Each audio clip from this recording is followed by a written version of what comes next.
ఆదికాండము 12వ అధ్యాయము. యెహోవా, నీవు లేచి నీ దేశము నుండియు నీ బంధువుల యొద్ద నుండియు నీ తండ్రి ఇంటి నుండియు బయలుదేరి నేను నీకు చూపించు దేశమునకు వెళ్ళుము. నిన్ను గొప్ప జనముగా చేసి నిన్ను ఆశీర్వదించి నీ నామమును గొప్ప చేయుదును. నీవు ఆశీర్వాదముగా నొందువు. నిన్ను ఆశీర్వదించు వారిని ఆశీర్వదించెదను, నిన్ను దూషించు వారిని శపించెదను. భూమి యొక్క సమస్త వంశములు నీ యందు ఆశీర్వదింపబడునని అబ్రాముతో అనగా, యెహోవా అతనితో చెప్పిన ప్రకారము అబ్రాము వెళ్ళెను. లోతు అతనితో కూడా వెళ్ళెను. అబ్రాము హారాను నుండి బయలుదేరినప్పుడు 75 ఏండ్ల ఈడు గలవాడు.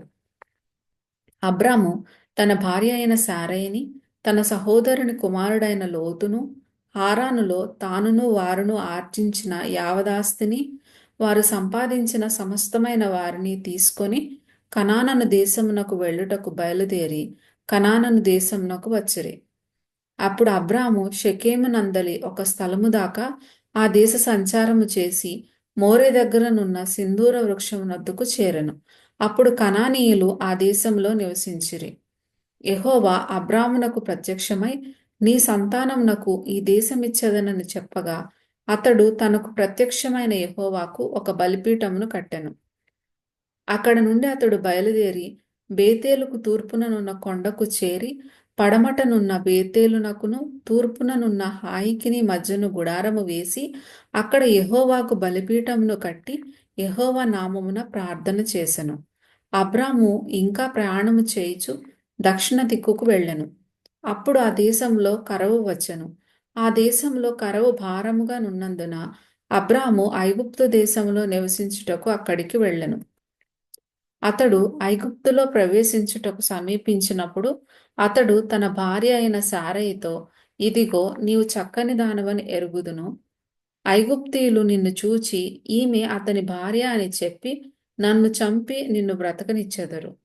నీ వలన నాకు మేలు కలుగునట్లును నిన్ను బట్టి నేను బ్రతుకునట్లును నీవు నా సహోదరివని దయచేసి చెప్పుమనెను. అబ్రాము ఐగుప్తులో చేరినప్పుడు ఐగుప్తీయులు ఆ స్త్రీ మిక్కిలి సౌందర్యవతి అయి ఉండుట చూచిరి. ఫరో యొక్క అధిపతులు ఆమెను చూచి ఫరో ఎదుట ఆమెను పొగడిరి కనుక ఆ స్త్రీ ఫరో ఇంటికి తేబడెను. అతడు ఆమెను బట్టి అబ్రామునకు మేలు చేసెను. అందువలన అతనికి గొర్రెలు, గొడ్లు, మగగాడిదలు, దాసులు, పనికత్తెలు, ఆడుగాడిదలు, ఒంటెలు ఇయ్యబడెను. అయితే యెహోవా అబ్రాము భార్య అయిన శారయిని బట్టి ఫరోను అతని ఇంటి వారిని మహావేదనల చేత బాధించెను. అప్పుడు ఫరో అబ్రామును పిలిపించి, నీవు నాకు చేసినది ఏమిటి? ఈమె నీ భార్య అని నాకు ఎందుకు తెలుపలేదు? ఈమె నా సహోదరి అని ఎలా చెప్పితివి? నేనామెను నా భార్యగా చేసుకొందునేమో.